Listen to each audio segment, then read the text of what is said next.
Welcome back to another episode of The Install with Greg Cosell of NFL Films. Greg, I'm thinking about I'm going to start shilling actively for sponsorship. I'm going to paint a company's logo on the back fence here so we can brand properly as a part of the podcast, since I'm just going to be sitting out on my porch for as long as the weather's nice. Well, that's good. I'm glad the weather's kind of nice here too, so I kind of like that. Yeah, patio podcasting with Greg Cosell. It's a whole nother series. There you go. We're going to get a patio company, I'm telling you, Greg, it sells itself. They can give you some really nice patio furniture for free there, Buck, I try not to openly shill for things that openly, Greg, but I'm not opposed to some free patio. No, I think you should do it. Why not? That's it's as the great Tony Kornheiser says, the best reason for having a radio show is free stuff and great dinner reservations. There you go. Some of the best advice you could get. What we're going to talk about today is the Titans' second-round pick, Roger McCreary, the corner out of Auburn. A really fun prospect if you've been watching a lot of SEC football, as a lot of the audience does, Greg. Not physically overwhelming as far as his gifts are concerned, but I mean, damn, the tape is good. Yeah, no, he was a fun watch. I actually watched 6 full games, so people understand that I watch the coaching tape, and so I'm watching full games, not just highlights, not just his good plays or his bad plays. So if on average in a college game, you're talking 75, 80 plays. So if I watch 6 full games, I'm seeing close to 500 snaps of Roger McCreary from this past season. Yeah. And he's somebody who's played a lot of football in the best conference in college football, starting to get snaps in 2019 and then earning a starting role in 2020 and then turning it into a really nice product by the time he got to his senior season. Yeah, no, he was interesting to watch. And I made it a point to watch him against Penn State. They had Jahan Dotson, LSU with Kayshon Boutte, always Georgia, because they're just a good football team. Yeah. And of course you have to watch anybody against Alabama, and Alabama had John Mechie and Jamison Williams. So I watched McCreary against the best. And quite honestly, I was very, very impressed with his tape, Buck. Yeah. No, I mean, certainly the Titans coaching staff was as well. I mean, he plays, you can send him on the blitz. He holds up well in coverage. He's certainly stout against the run. All of those things pop up, and they move him all over the place. He seems to be comfortable, outside on the corner or playing in the nickel defense as well. Yeah, he played predominantly outside. And, we briefly touched on this a week ago, I think, or maybe we didn't, I can't remember. But the one thing about McCreary, because teams do this kind of research, and we'll get into the detail in a moment, but obviously teams do an awful lot of research, historical research, that I just can't do. I don't work for a team and I don't have that kind of time. Right. But the particular thing I'm talking about is arm length. And his arm length came in at just under 29 inches. Now, prior to this draft, only one corner in the last 10 years had been drafted with arm length under 29 inches. And that corner, by the way, also from the SEC, did not make it in the NFL. Played maybe a year or so, did not make it. So teams do that kind of work, and they then look at McCreary, as good as his tape is, which we'll get into in a moment. But they say, well, you know what? Yeah, we like him, and the tape speaks for itself, but he's still an exception. Yeah. And there's a lot of teams that then don't want to draft exceptions. So that's really the sort of the issue and the balance that teams go through as they look at a player like McCreary, because they put the film on and you can't help but be impressed with his ability to play what we call mirror match press man, where you're pressing the receiver, but you don't necessarily physically jam him. You wait for him to declare his release, and then you get essentially in his hip pocket, whether it's inside or outside, depending on the nature of the receiver's release. But that's what we call mirror match press man. You mirror his route. Yeah. And McCreary did that exceptionally well. There's a play, and I wish I had written down who it was against, where I mean it's exactly the definition of what you're talking about, Greg. McCreary all but ran the route for the receiver after he disrupted him off the line of scrimmage, made an interception on the play, and it's one of the most savvy moves I've seen made by a corner, certainly in watching a handful of guys from this draft class. He seemed to, I had Derek Mason, his DC at Auburn, on the radio show this week, who's now at OK State. And he had talked about, Roger could have come out in 2020 if he wanted to, but he knew that there were questions about things like the arm length, the arm length being the primary question about Roger. Sure. He wanted to come back and prove it on an, at the highest level in the SEC against the best competition. And he did it again. I mean, his skill set, the refinement of playing that much football in the SEC, I mean, you can't help but notice the nuances that he's picked up, and how much further he'll develop in the pros remains to be seen. But certainly they've got a very capable player right out the gate. That's the same Derek Mason who was the former head coach at Vandy, right? Correct. Yeah. Yeah. No, I know Derek Mason. Yeah, that's who I thought you were speaking about. Because when I came down a number of years ago for the CMAs, I ended up visiting Derek Mason for a couple hours at Vandy. So love Coach Mason. He's always solid. Yeah. So, when you look at his size, see, the thing is, that's another issue that some teams have, some don't. McCreary came in at 5'11 and 3/8 and 190, which, by the way, is almost exactly the same size as Tre'Davious White on his pro day, or at the combine. And Tre'Davious White, another SEC corner, I believe was a 4-year starter at LSU, has obviously evolved into being one of the best corners in the National Football League, a man zone corner who can do both. So if you just look at the size, that to me, that is not in and of itself a negative with McCreary. It's the arm length issue, because you're dealing, as I said, very patient, very composed in press man, really good at mirror match press man. There were times he did play with some physicality in press man and disrupted receivers' routes off the line of scrimmage. He's got quick feet. I don't know if he's purely what we say sudden and twitchy, but he does have quick feet. His hip turns, which are very important for corners, very fluid. Change of direction, very clean. Scheme versatile. He can play both man and zone coverage. Can play press, can play off. So the tape gives you an awful lot to like. I thought when you watch the LSU tape against Keyshawn Butte and the Alabama tape versus Jamison Williams and John Mechie, you really saw him at his best. Yeah. I thought there were a couple of snaps against Jahan Dotson where he struggled a bit, but hey, you're talking about a first-round wide receiver. So, but he also had some very strong snaps against Dotson.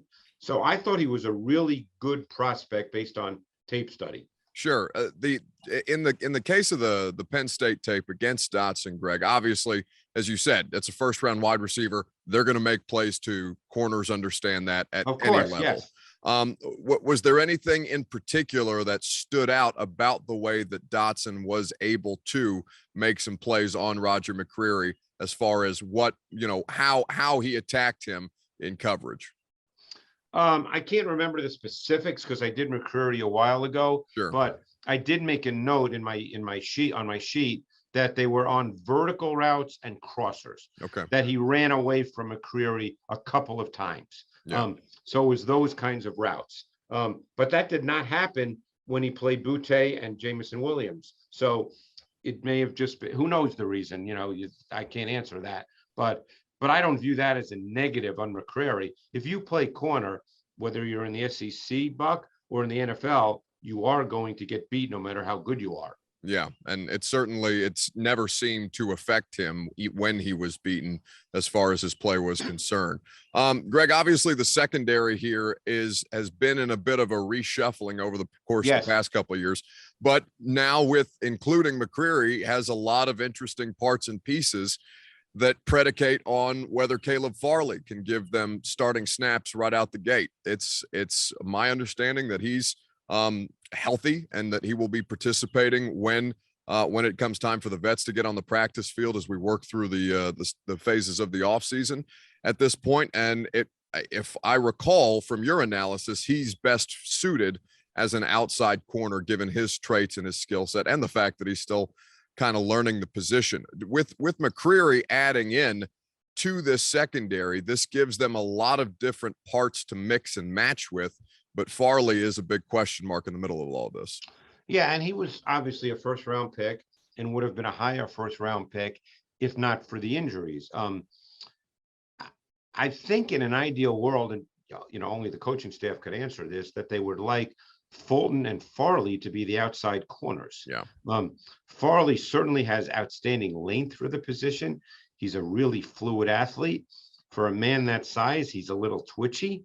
I thought he was a really good prospect based on tape study. Yeah. If he's healthy, I think they have two solid outside corners. I thought Fulton had a nice year last year. I thought he played well. Thought he improved significantly from his rookie season. Yeah. I would think that if Farley is truly ready to go, I would think that McCreary and Molden, and I don't know about Buster Screen's situation, but I would think that McCreary and Molden would battle for the slot corner spot, because there's no question in my mind that McCreary could play inside in the slot. Yeah, and that was something he spoke to, McCreary did on his Zoom call with us after he got drafted. He said he's very comfortable moving around within the defense, even though, as you mentioned, he played primarily on the outside for Auburn. Yeah, the Buster Screen thing, they also brought back Greg Mabin, who played in 5 games for him last year. Screen was pretty versatile for them, for Titans fans who remember him being added in late in the season. He gave them some pretty good snaps, but I think they're not necessarily banking on that happening again, because that was some of the best football we've seen from Buster Screen in quite some time. No, and Buster Screen's been in the league for a while, and he picked things up really quickly, which is, I'm sure, one reason why he's been in the league a while. Yeah. And he gave the Titans secondary, which obviously had some injuries and had some reshuffling a year ago, he gave them some really important snaps. But my sense is that they would want Fuller and Farley to be the outside corners. We know they're set at safety with Hooker and Byard. Mm-hmm. And I would think Molden and McCreary would get the first shot to be the slot corner. That would be my sense. Yeah, Molden had a bit of coming in as a 3rd-round rookie himself out of Washington. There was a bit of a learning curve for him early. He seemed to settle in pretty nicely to their defense by the end of the year, and obviously the defense was substantially improved with how much better the pass rush was able to get home and take some of the pressure off of that secondary from 2020 to 2021. And I think Molden is an interesting player. He's not sudden, like let's say a Tyrann Mathieu is. Right. But I could see if McCreary were to become the slot corner, I could see Molden being the dime player, because I think Molden can do a lot of things well. He's just not a sudden, twitchy, explosive mover. Yeah, just to refresh for the audience, when you say he's the dime player, if you could just kind of it's always good to bring back those terms for people who are new listening to the podcast. I mean, assuming that they do a lot of the same things they did a year ago, and it's the same, obviously same D coordinator and Shane Bowen, with Mike Rabel being the head coach. Only thing that changed this offseason was a couple of assistants and a special teams coach. That was about it. So when they played both nickel with 5 defensive backs and they played dime with 6 defensive backs, they pretty much played dime on 3rd down almost all the time, unless it was 3rd and short.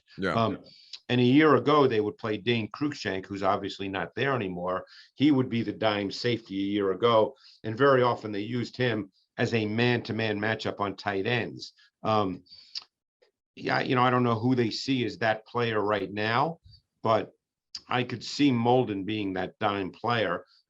He's probably not as big as you would like in terms of height to be a true tight end matchup, but I think he's a real smart, savvy, aware player. And I think he can do a lot of things.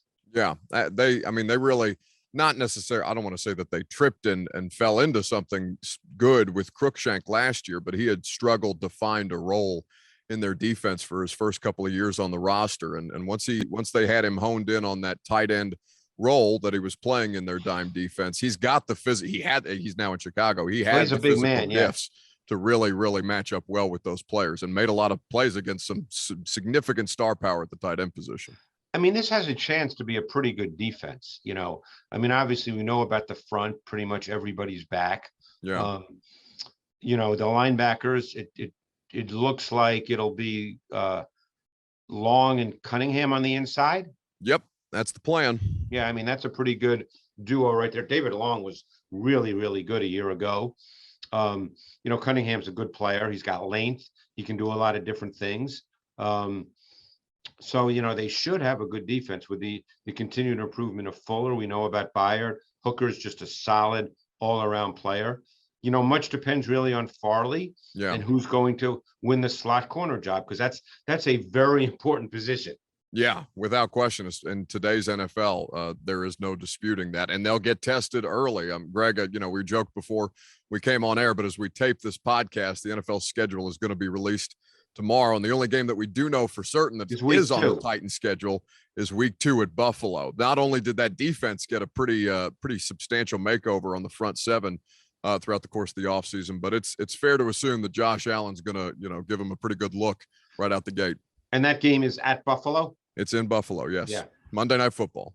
Right. I did see that they're having 2 Monday night games the second week of the season. Yeah. I guess they're waiting for the big news to see who the Rams play on that opening Thursday night, because that hasn't been announced yet. Yeah, well, the NFL is, if nothing else, outside of being America's most popular sport, they understand how to stretch out a schedule release, because if I could just get to Thursday afternoon so I can find out where I'm going throughout the course of the year. The schedule release is now becoming like the Combine, Buck. They're making it a week-long event. Buddy, I'm telling you, I appreciate that they're announcing 6 London games at 8 a.m. on the Today Show, and 3 Monday Night Football games on ESPN at 4:00 in the afternoon. But are the Titans going to London? They are not. We did that in 2018, Vrabel's first year. He went for 2 for the win instead of tying, kicking the field goal for overtime, and they lost to Phillip Rivers. That's right. I remember that game. Yeah. So does Mike Vrabel. That's about as angry as I've seen him. Greg, appreciate the conversation as always. We'll get into the 3rd round picks on next week's episode, and we'll keep you updated with the latest and going on in the NFL. And certainly we'll know who a lot of the marquee games are going to be. And then, of course, we have to say what their record's going to be based on the schedule in May. No, we certainly do not have to do that. Oh, we don't? Oh, come on. No, you know what? I threw a little bit of hissy on the radio show today. I said, you can't make me do it. I'm not going to do it. And inevitably somebody 10,000 people will ask me for my record prediction by the end of tomorrow's schedule release. But we'll wait till then for me to freak out about it. All right. Well, good. Well, the thing is, you probably have to do that. I don't. You know what? If I do, they're going to have to drag me kicking and screaming, because I'm not going to do it until I absolutely have to. Thank you, buddy. All right. Thanks, Buck.